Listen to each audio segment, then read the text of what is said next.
شاہ صاحب میرا سوال یہ ہے کہ کوئی ایک واقعہ جو ہمیں پسند نہیں ہے اور ناگواری ہے، اس میں سر تلخی ہے، اس کا کڑوا پن محسوس ہو رہا ہے سر، لیکن سر قرآن میں اللہ فرماتے ہیں، رب کی یہ بڑا ایک خوبصورت ارشاد ہے کہ ایسا ممکن ہے کہ جس کو تم ناپسند کر رہے ہو وہ بہت اچھا ہو، اور جو بہت اچھا تمہیں لگ رہا ہے وہ انتہائی برا ہو۔ یہ مفہوم آیت سر میں یہاں پر بتا رہا ہوں سر۔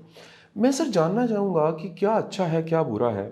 ہم تو سر سینسز پہ بلیو کرتے ہیں اور عقل بھی بڑی تھوڑی سی ہوتی ہے۔ عام انسان کے پاس سر کوئی ایسا انٹیلیجنسیا نہیں ہوتا کہ سر وہ کسی کشف سے دعا سے جان سکے آنے والے دن کیسے ہیں۔ ایک عام شخص کیسے جان سکتا ہے کہ یہ جو برا ہے یہ اچھا ہے اور جو اچھا ہے یہ برا ہے؟ مسلمان کے لیے تو زندگی بڑی آسان ہے۔ ہمارا دین جو کچھ سکھاتا ہے اس میں دوہرا معیار، دو معیار، ایک کی بجائے دو، دوہرا نہیں، میں غلطی سے کہہ گیا، دو معیار موجود ہیں۔ ایک تو دین نے بڑا کلیئرلی ہمیں بتا دیا کیا چیز اچھی اور کیا بری، کیا ہمیں کرنا چاہیے کیا نہیں کرنا چاہیے۔ ظاہر ہے جس کے کرنے کی تلقین ہے وہ اچھا ہے، جس کے کرنے سے منع کیا وہ برا ہے۔ یہ ایک یارڈ سٹک یہ موجود ہے۔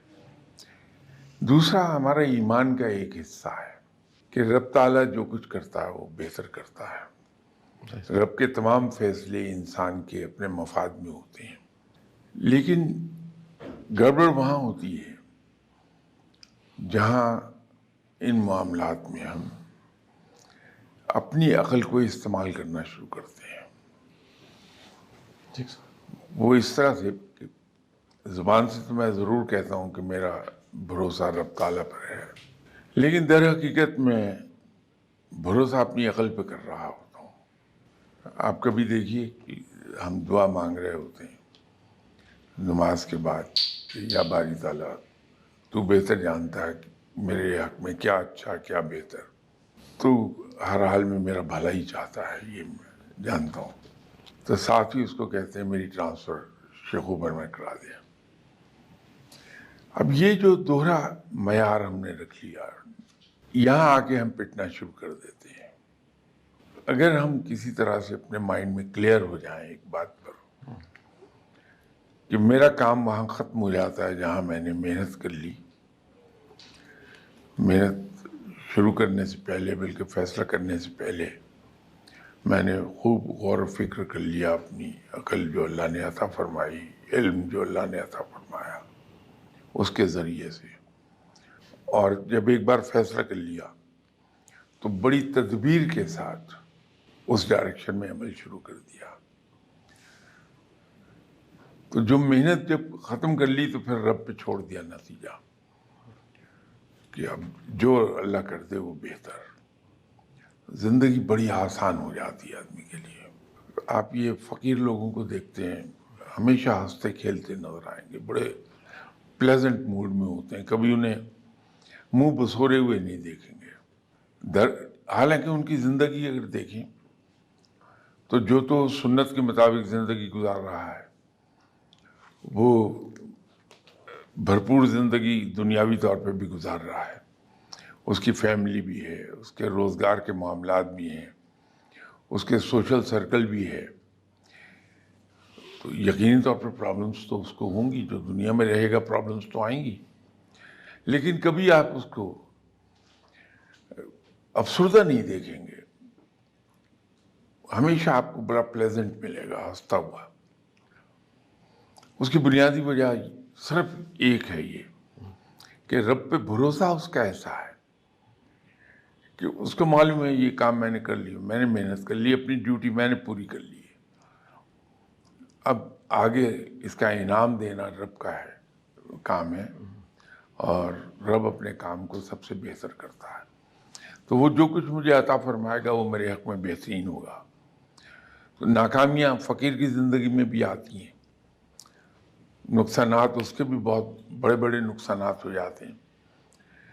آپ دیکھیے کسی فقیر کو غلط فیصلہ کیا، اس کا کروڑوں روپے کا لاس ہو گیا، آپ جا کے افسوس کیجئے، وہ کہہ لگاتا ہے آگے سے، وہ یار شاہ صاحب میں کون سا گھر سے لایا تھا، جب میں پیدا ہوا تو کون سی میرے ہاتھ میں دولت کی گٹھری تھی، رب نے دیا تھا چلا گیا، وہ پھر دے دے گا، کوئی نہیں، کہیں مجھ سے غلطی ہوئی ہے وہ اس کی پرائز پے کر دی، لیکن رب مزید دے دے گا۔ یہ ایک احساس جو ہے وہ اس کو خوش رکھتا ہے ہر وقت۔ تو مسلمان کے لیے تو زندگی بڑی آسان ہے کہ اپنے ایمان میں تھوڑا سا عملی طور پہ، زبان نہیں، عملی طور پہ یہ بھروسہ شامل کر لے رب پر، مسئلے آسان۔ سر دنیا میں جتنی ریلیشن شپ پہ کتابیں ہیں، انسان کا انسان سے کنیکشن، ان سب کتابوں میں ایک چیز درج ہے، وہ یہ ہے کہ سر ریلیشن شپ کا سب سے بڑا کمال کمیونیکیشن ہے، ابلاغ ہے، اور وہ ممکن ہے کہ بغیر زبان کے ہو، لیکن وہ ابلاغ کے بغیر اچھا ریلیشن نہیں ہو سکتا سر۔ سر ماں کا بیٹے کا، اولاد کا رشتہ یقیناً ایک بہت بڑی کمیونیکیشن ہے، درد بیٹے کو ہوتی ہے، اولاد کو ہوتی ہے، ماں دور بیٹھی تڑپ جاتی ہے سر۔ سر 70 ماؤں کے برابر اللہ ہم سے پیار کرتا ہے سر۔ سر اللہ کیا چاہتا ہے، کیا ایک عام بندے کو یہ سمجھ آنے لگ پڑتی میرا اللہ کیا چاہتا ہے؟ یہ کمیونیکیشن اس معیار کی ہوتی ہے کہ اللہ کی مرضی کی سمجھ آنے لگ پڑے؟ دیکھیے، اللہ تعالیٰ کی نہ مصلحتیں کوئی سمجھ سکتا ہے، نہ اس کے پلانز کو کوئی جان سکتا ہے۔ یہ تو ایک بڑی سیدھی بات ہے۔ اس لیے ہمارے ہاں پنجابی میں ایک محاورتاً بزرگ بات کہا کرتے ہیں کہ رب کی رب ہی جانے، اس کے نہ مصلحتوں کو کوئی سمجھ سکا، نہ اس کے پلانز کو کوئی سمجھ سکا۔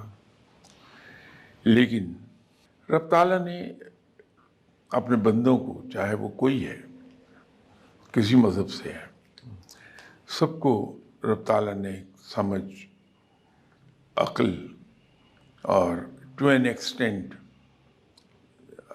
سکس سینس بھی عطا فرمائی ہے۔ جب انسان، ابھی ایک صاحب آپ ہی کے آفس میں مجھے ملے تو میں انہیں ایک بات کہہ رہا تھا کہ جب انسان اپنے سائز سے زیادہ اوور گرو کر جائے تو اوور گرو کرنا ہمیشہ نقصان دہ ہوتا ہے۔ تو انسان جب اوور گرو کر جاتا ہے تو پریشانیوں کا شکار ہو جاتا ہے۔ اوور گرو جیسے میں ابھی تھوڑی دیر پہلے ایکسپلین کر رہا تھا، میں اس تعلق سے کہہ رہا ہوں۔ ہم اگر صرف اس حد تک رہیں جہاں تک ہمارا کام ہے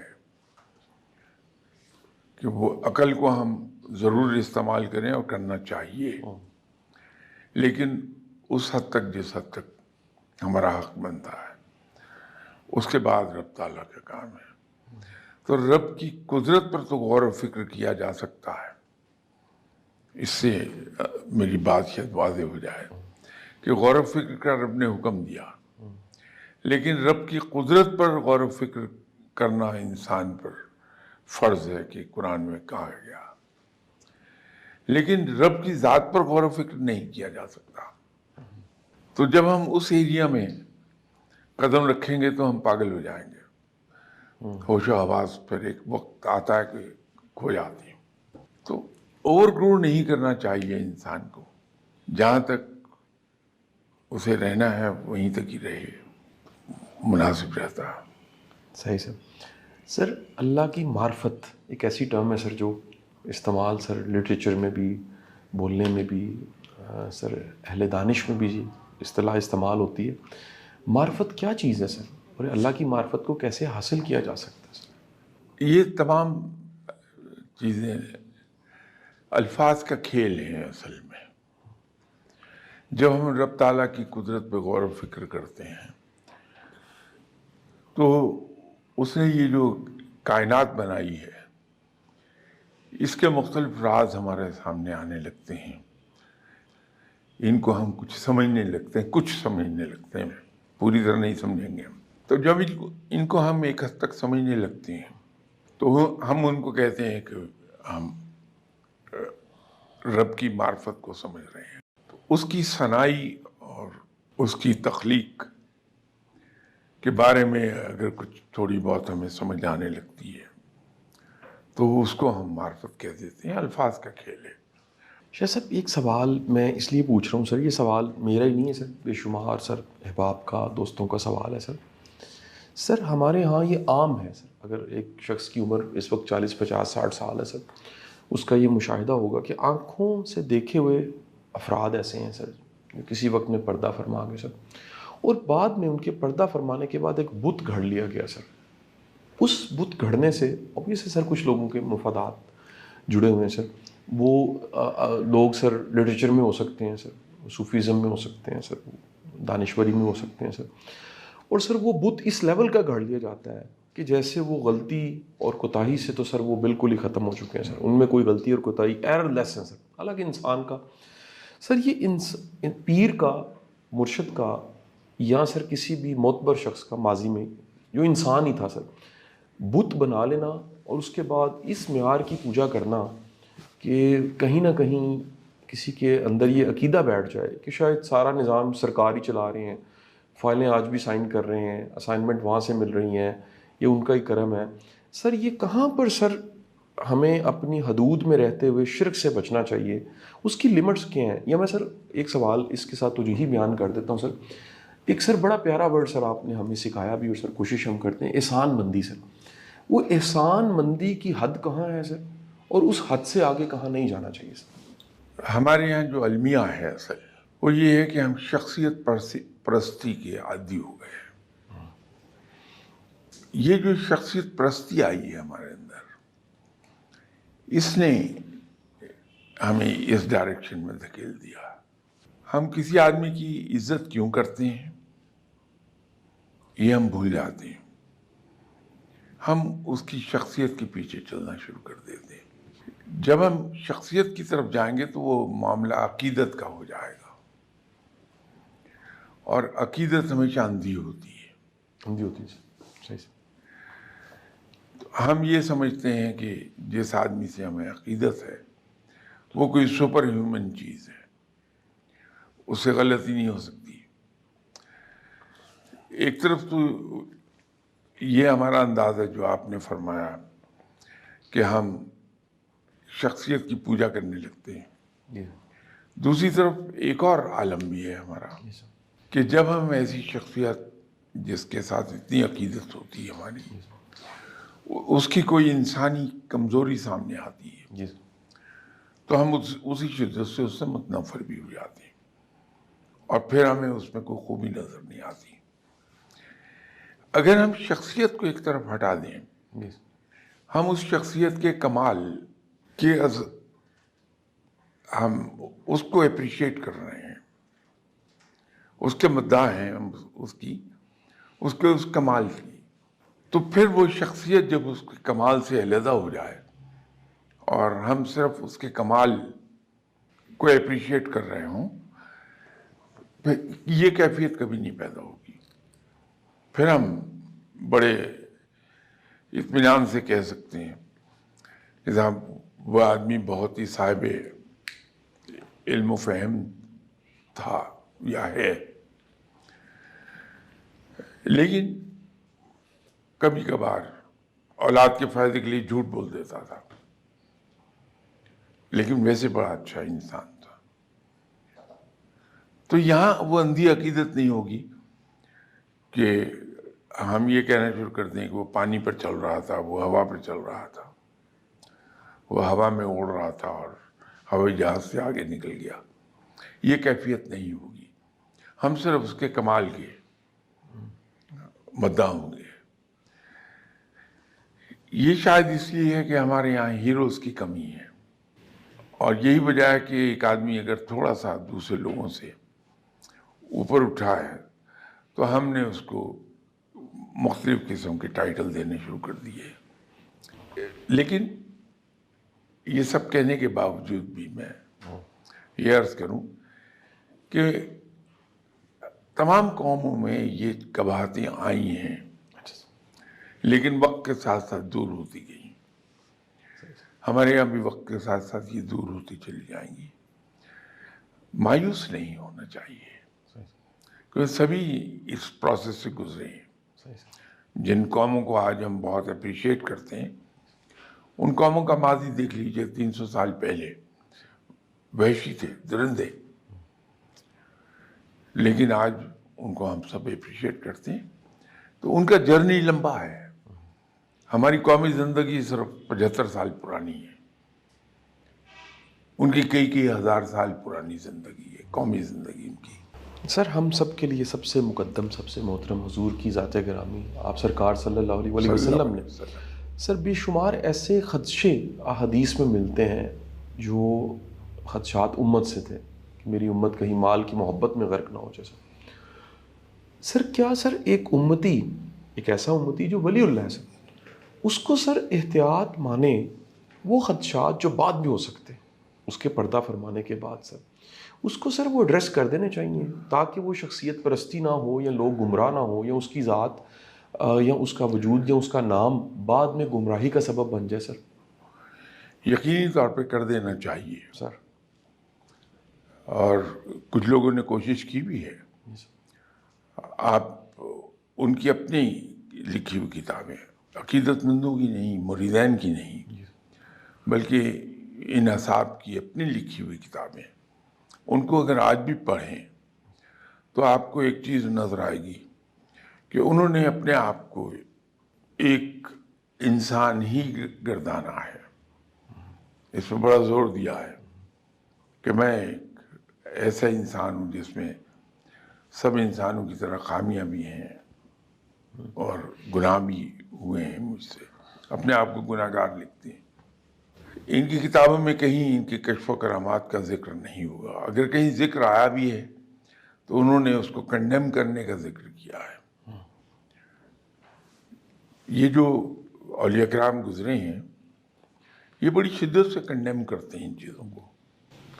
وہ اپنے ارد گرد لوگوں کو اکٹھا ضرور کرتے رہے، لیکن وہ اکٹھا کرتے رہے ہیں اسلام کی تبلیغ کے لیے، دین کی ترویج کے لیے. صحیح سر. کہ ان کے پاس آنے والے لوگ ادھر کو دین کی طرف چلے جائیں، اور دین وہ جو ان کی زندگیوں میں پریکٹیکلی امپلیمنٹ ہوا ہو، ان کے کردار دین کے معیار کے مطابق ڈل جائے. لیکن ہوا یہی ہے کہ ان کے انتقال کے بعد بات عقیدت سے شروع ہوئی اور وہ شرک تک جا پہنچی. لیکن اب مرنے کے بعد تو آدمی کے دنیاوی اعمال منقطع ہو گئے، دنیا سے تعلق ختم ہو گیا مرنے کے بعد اس کا. اب وہ آ کے تو روکنے سے رہا کسی کو. لوگ یہ کر لیتے ہیں کہ اس غریب کا کوئی قصور نہیں کہ اس کو برا کہا جائے، یہ لوگ ہیں. سر ایک سوال سر میرا پھر ایک کتابوں سے بھی جڑتا ہے اور سر ایک کہہ لیجیے آج کے زمانے کے، آج کے برین کا کویشچن ہے سر. سر قسمت ایک ایسا موضوع ہے جس پہ ہم سر کئی دفعہ بات تو کر چکے ہیں سر، لیکن سر جو ماڈرن لٹریچر ہے سر اس پہ وہ سر ایک ون لائنر اس میں سر ملتا ہے، ملتا جلتی سر ایک کانسیپٹ کے ساتھ سر، یعنی ایک ہی بات ہے لیکن مختلف انداز سے بیان کی گئی. It's just a practice. اتنی پریکٹس، اتنی تیاری کہ کسی اپرچونٹی کو سمجھا جا سکے اور اس کو پکڑ کے استعمال کیا جا سکے. لک کی ڈیفینیشن ریشنل، لاجیکل، عقلی طبقے میں سر اس طرح کی پائی جاتی ہے سر. سر میں پوچھنا چاہوں گا کہ قسمت تیاری ہے یا قسمت عنایت ہے کہ وہ انتخاب کر لے ہمارا سر؟ کیا یہ دونوں چیزوں کا کمبینیشن ہے سر؟ یہ دونوں چیزوں کا کمبینیشن ہے. اور اس کی وضاحت جناب حضرت علی کرم اللہ جو نے فرمائی تھی، جو ہر بچے کو معلوم ہے کہ ایک ٹانگ اٹھائی جا سکتی ہے، اگر کوئی کہہ دے دونوں اٹھاؤ تو وہ نہیں اٹھا سکتا. وہ بات اتنی سی ہے کہ عطا بھی ہے اور کسب بھی ہے، تو تقدیر ان دونوں کا کمبینیشن بن جاتا ہے. بالکل صحیح سر. سر ایک اصطلاح اور سر ہم نے بہت اس پہ ڈسکشن کی، بات چیت کی، وہ آپ بھی سر کبھی اس کی وضاحت بھی کر دیتے ہیں، وہ سر سیلف سجیشن ہے سر، ایفرمیشنز ہیں سر. سر کچھ لوگ سر ایسا گمان ہوتا ہے وہ بڑے لکی ہیں سر، ان سے جڑی چیزیں کلک کر جاتی ہیں، وہ مٹی کو ہاتھ ڈالتے ہیں سونا ہو جاتی ہے، ان سے ساتھ جڑے لوگ کلک کر جاتے ہیں سر. کیا سر یہ اگین سر یہ ایسا ہوتا ہے یا سر ایسا لگ رہا ہوتا ہے سر؟ یہ اس میں سر کوئی کردار ہے قسمت کا سر کہ ایک شخص سے پوری نسل سنور جاتی ہے، ایک شخص سے پورا معاشرہ کھڑا ہو جاتا ہے سر، یعنی کچھ لوگوں نے سر اس کو اس طرح بھی بیان کیا ہے کہ جو بڑے لوگ ہوتے ہیں ان کے ہاتھ پہ ان کی تقدیر تو لکھی نہیں ہوتی، نیشنز کی لکھی ہوتی ہے سر. ایک جناح کے ہاتھ پہ تو ایک ملک کی آزادی اور ایک علیحدہ سے ملک کھڑا ہونا تھا سر. سر کیا کسی شخص کو اتنا خوش قسمت ہو سکتا ہے سر کہ اس کی لک کا افیکٹ سر دوسروں پہ بھی پڑے سر؟ شاید میں اس کو لک کا نام نہ دے پاؤں. اچھا سر. آپ نے جناب حضرت قائد اعظم رحمۃ اللہ علیہ ان کا ذکر کیا. آپ کبھی قائد اعظم رحمۃ اللہ علیہ صاحب کی زندگی کا مطالعہ تو کیجیے صحیح سر. کہ وہاں پہ اصولوں پر کبھی کوئی کمپرومائز نہیں ہوا. ٹھیک سر. وہاں انتہائی اونچے درجے کی دیانتداری موجود تھی، اور وہ دیانتداری دونوں طرح کی تھی، انٹلیکچوئل بھی اور فزیکل بھی. انٹلیکچوئل دیانتداری کا یہ عالم کہ جو ایک گورنمنٹ فنکشنری لیٹر کی کاپی لے آئے تھے اور قائد اعظم کو دکھائی کہ یہ دیکھیے یہ گورنمنٹ میں آپ کے خلاف یہ ہو رہا ہے، تو آپ نے بجائے اس کے کہ اس کو اپریشیٹ کرتے اس کو ڈانٹ پلائی کہ یہ تم بددیانتی کر رہے ہو، یہ لیٹر تمہارا سرکاری راز ہے، اس کو نہیں لانا چاہیے تھا، اس کو واپس لے جاؤ. اب یہ انٹلیکچوئل آنیسٹی ہے بندے کی. تو جس انسان میں بھی آپ کو یہ خوبیاں مل جائیں گی، پھر سرکاری پیسہ خرچ کرنے کے بارے میں جتنا باصول انسان، یہ جب بھی کوئی آدمی ان کو ایکسرسائز کر لے گا وہ آسمان کی بلندیوں کو چھونے لگے گا. یہ ہو ہی نہیں سکتا کہ ایک آدمی اسلام کے بتائے ہوئے اصولوں پہ عمل کرے اور وہ بلندی کی طرف نہ جائے. ہم کوتاہی کر رہے ہوتے ہیں، غلطی کر رہے ہوتے ہیں، اور بلیم کرتے ہیں ہم اپنی تقدیر کو. اگر کہیں اپنی زندگی کے رویوں پر نظر ڈال لیں ہم تو صاف وجہ سمجھ آ جاتی فیلئر کہاں پر ہے. تو ہماری ذاتی زندگی میں اور خاص طور پہ خلوت میں جہاں ہم اصولوں پہ پوری طرح کاربند ہوتے ہیں، جلوت میں تو بہت لوگ زبانی کلامی ہو جائیں گے. صحیح سر. جب ٹیسٹ آئے گا کوئی تو اس میں فیل کر جائیں گے. لیکن خلوت میں 100% ہم آزاد ہوتے ہیں ہر چیز سے. تو جو آدمی خلوت میں بھی دین کے اصولوں پر عمل کرتا ہے پوری دیانتداری کے ساتھ، وہ لازمی بلندیوں کی طرف جائے گا اور اللہ اس کو سکسیس دے گا. اس کی ایک چھوٹی سی اگزامپل میں آپ کو دے دیتا ہوں. جب سے آپ نے ہوش سنبھالا، آپ اور میں سبھی سنتے آئے ہیں کہ یار فلاں چیز کھانی ہے، اس دکان پہ جاؤ، یا بہت اچھی ہے، اور وہاں ٹوٹے پڑے ہوتے ہیں لوگ. یہاں ایک حلوہ پوڑی کی دکان تھی، اس کی بڑی شہرت سنتا تھا میں. تو ایک دن میرے ذہن میں آیا کہ دیکھا جائے وہاں کیا ہے جو اتنا مشہور ہے. تو میں چلا گیا چھٹی کے دن کہ اسلامیہ کالج ریلوے روڈ کے اپوزٹ ان کی دکان تھی. تو جا کے میں ایک طرف کھڑا ہو گیا اور بڑے غور سے انہیں ڈیل کرتا دیکھتا رہا لوگوں سے. تو وہاں جا کے ایک انکشاف ہوا کہ ان کا بہت سے کسٹمرز کے ساتھ رویہ کوئی زیادہ معیاری نہیں ہے، لیکن اس کے باوجود دنیا ٹوٹی پڑ رہی ہے. تو وہاں دو باتیں نوٹ ہوئیں. ایک تو یہ ہے کہ ان کی یہاں کوالٹی پر کمپرومائز نہیں تھا، بغیر یہ جانے کہ اتنی ہائی کوالٹی ڈیلیور کرنے کے بعد کچھ بچے گا بھی یا نہیں، کچھ میری سیونگ ہوگی. کوالٹی پہ کمپرومائز نہیں تھا.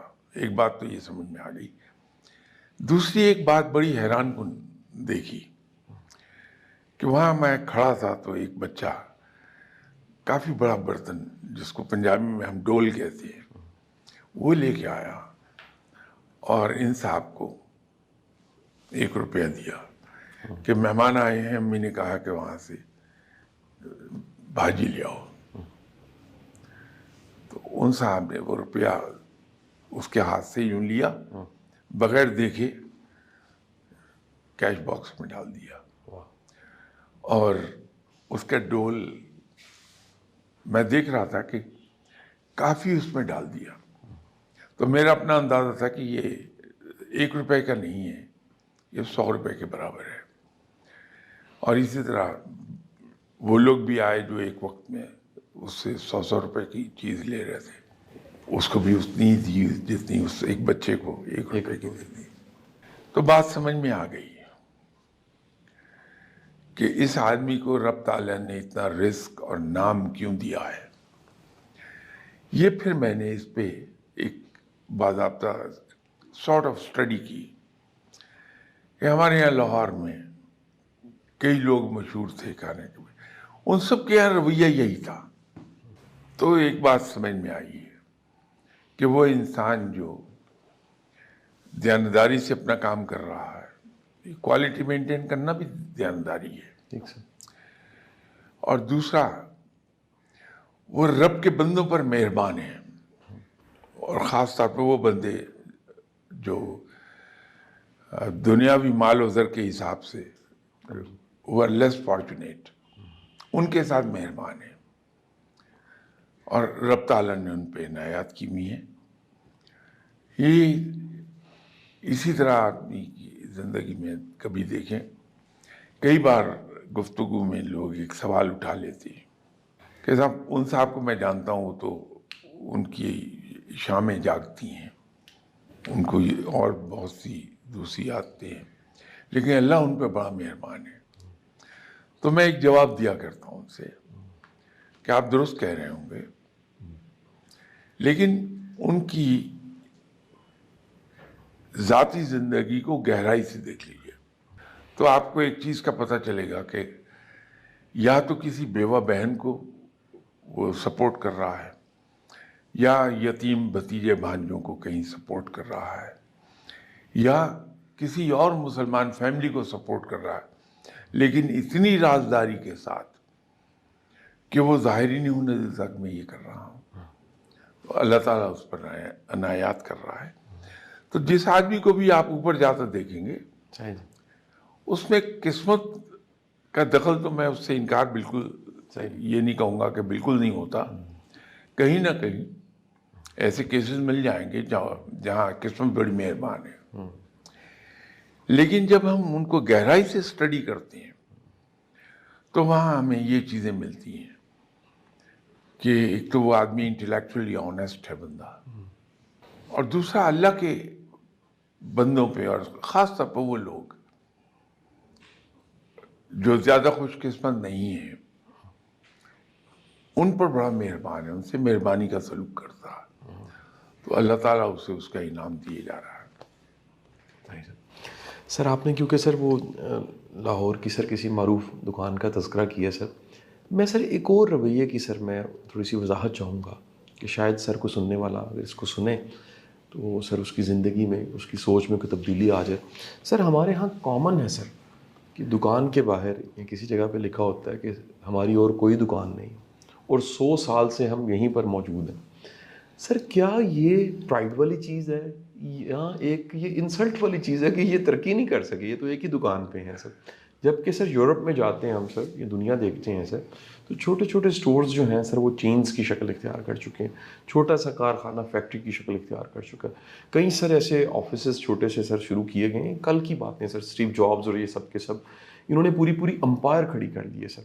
تو سر یہ ہمارے ہاں یہ جو رویہ پایا جاتا ہے کہ اپنے ساتھ لوگ قبر میں علم لے کر چلے جاتے ہیں سر، اور اپنی دکان کے باہر لگا دیتے ہیں کہ 200 سال سے 100 سال سے ہم یہیں پر ہیں اور یہی اصلی اور آخری دکان ہے ہماری، یہ رویہ ٹھیک ہے سر؟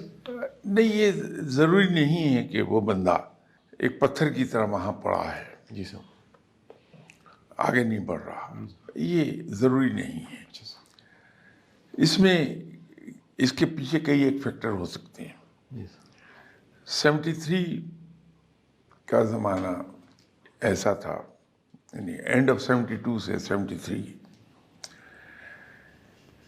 تو پاکستان میں پرائسز مختلف چیزوں کی وہ انکریز ہو رہی تھیں اور ملٹیپل انکریز تھی.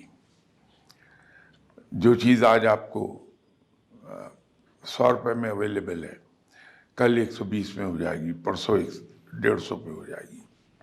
میں ایک جو عمر میں مجھ سے دگنے سے زیادہ جن کا فرق تھا, ان کے پاس بیٹھا تھا گپ شپ مارنے کے لیے, کیونکہ ان کے پاس جا کے بیٹھ جاتا تھا جب ٹائم ہوتا تھا, کہ ان کا تجربہ بہت تھا زندگی میں اور پڑھے لکھے بھی بہت تھے, تو ان کی باتوں سے بہت کچھ حاصل ہو جاتا تھا. ہم کھانا کھا رہے تھے, میں تھا ایک یہاں ادارہ ہوتا تھا جب بند ہو گیا, اس لیے اس کا نام لینے میں عرض نہیں ہے, ہارٹ کیسل وارڈ, اس کا جنرل مینیجر. ہم بیٹھے کھانا کھا رہے تھے تو ان کو ٹیلی فون آیا, برانڈ تھروٹ کے کوئی تاجر بول رہا تھا. انہوں نے ان سے پوچھا کہ آپ کے پاس فلاں چیز ہے, تو کہنے لگے ہاں میرے پاس سٹاک ہے. تو کہنے لگے کہ کیا قیمت ہے, تو انہوں نے بتائی قیمت. تو انسان نے کہا کہ کیا کر رہے ہیں آپ, اس کی قیمت تو آج یہ ہے. تو نے کہا میرے علم میں ہے کہ اس کی قیمت بہت زیادہ ہے, لیکن میرا مسئلہ یہ ہے کہ میں نے اس کو اتنے پہ خریدا تھا اور میں سمجھتا ہوں کہ 10% میرا حق ہے, تو میں اس سے زیادہ چارج نہیں کروں گا, تو تم کما لو, اٹھا کے لے جاؤ سب چیزیں.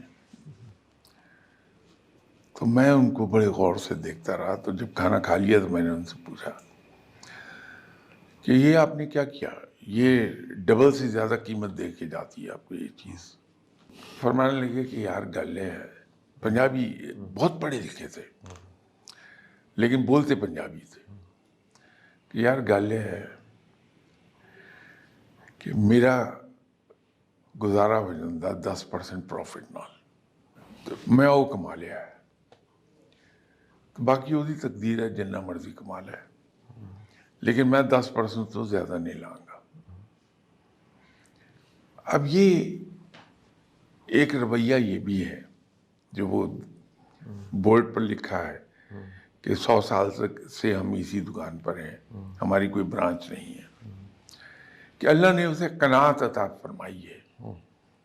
وہ یہ سوچ رہا ہے کہ میرا اور میری اولاد کا, میرے رشتہ داروں کا گزارا اس میں ہو رہا ہے, تو میں لالچ کیوں کروں, آگے کیوں جاؤں. ایک فیکٹر یہ ہے.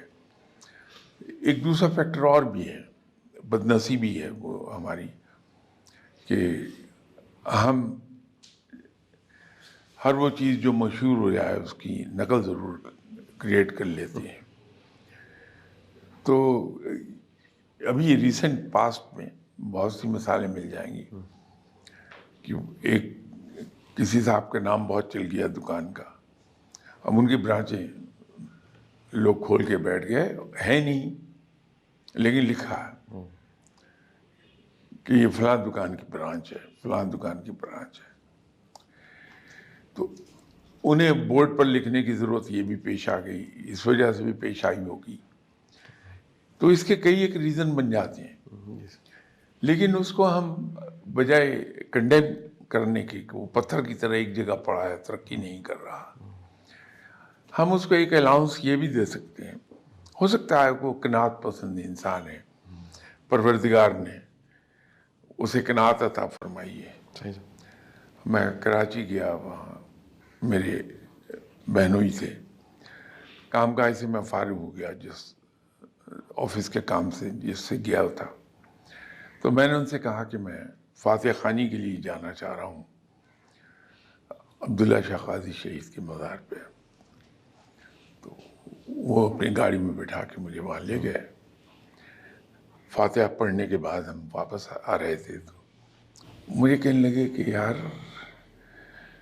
میں زندگی میں فاتح خانی کے لیے مزاروں پہ گیا, تو میں نے صرف ایک موقع پر رب تعالیٰ سے کسی مزار پہ فاتح خانی کے بعد رب سے دعا مانگی, تو وہ دعا قبول ہو گئی. تو میں نے ان سے کہا کہ کب کی بات ہے, کہنے لگے میرا نکاح تھا میری ہمشیرہ کے ساتھ.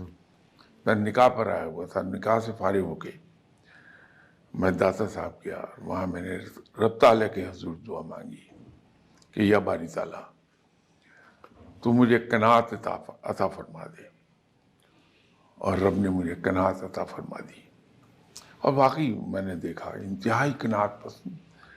اگین پڑھا لکھا آدمی, بڑے اچھی پوزیشن پہ کام کر رہا, بڑی فیٹ سیلری اس زمانے کے حساب سے وہ لے رہے تھے, لیکن قناعت اس درجے کی تھی کہ میں نے اس بندے کو کبھی یہ خواہش کرتے نہیں دیکھا مجھے یہ مل جائے, مجھے یہ مل جائے. تو یہ قناعت میں خود بھی اشش کر اٹھا ان کی اس بات پہ کہ رب تعالیٰ سے مانگا تو کیا مانگا کہ مجھے قناعت عطا فرما دے. بہت اعلیٰ. یہ خوش نصیب لوگ ہیں جن کو رب نے قناعت عطا فرمائی ہے, صحیح. اور وہ صرف اتنا کماتے ہیں جس سے ان کا گزارا چلتا جائے, صحیح صاحب. لالچ کی طرف نہیں جا رہے. تو یہ اللہ کی رحمت ہے میرے نزدیک تو کہ ایک بندہ اتنا قناعت پسند ہو جائے. صحیح. سر ایک سوال, سر ہمارے بے شمار ایسے احباب کچھ سول سروسز میں تھے, کچھ نے بزنس کیا. سر وہ سوال کرتے ہیں کہ جب ہم کامیاب ہو جاتے ہیں, نمایاں ہو جاتے ہیں, تو سب سے پہلا حسد کا وار یا حاسد اپنے ارد گرد کے لوگ ہوتے ہیں. ان سب کا سر کہنا یہ تھا کہ ہم کون سا کوئی ایک دو عمل ایسے سر اپنائیں کہ اس حسد سے بچ سکیں, کیونکہ اب تو مقابلے کا امتحان پاس ہو گیا, کاروبار چل گیا, کچھ بھی زندگی کا یعنی نمایاں ہو گئے سر تھوڑے سے. تو وہ سب سے قریبی لوگوں کے حسد کے وار سے یا ان کے ایک کہہ لیجیے نفرت سے کیسے بچا جا سکتا ہے سر؟ بہت آسان سا کام ہے, دو طریقے سے. ایک تو انسان اپنے مخالفین اور حاسدین پر مہربان رہے اور صدق دل سے, اس لالچ میں نہیں کہ اللہ میرا بھلا کر دے گا, صرف اس لیے کہ سنت ہے کہ اپنے مخالفین اور حاسدین پر مہربان رہے. ٹھیک سر. دوسرا یہ ہے کہ رب تعالیٰ نے تو قرآن میں حل دیا ہوا ہے, تو ہم سورہ فلق پڑھیں, سورہ ناس پڑھیں, اللہ بچاتا رہے گا. صحیح سر. بڑی مہربانی سر, بہت شکریہ سر.